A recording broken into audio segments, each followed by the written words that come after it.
guys, welcome to my AndWin Tech channel. Today I am going to show you in this video how to save mobile internet data in Instagram. So before going to start the video, if you are not subscribed my channel, please subscribe. So let's start the video. Guys, first of all, you need to open your Instagram app.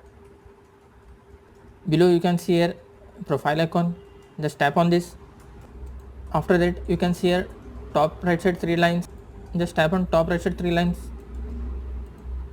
In this you can see here first option settings. Just tap on settings. Guys, here you can see accounts. Just tap on this. You need to scroll down a little bit. You can see here cellular data usage. Guys, you can see here cellular data use. Just tap on this.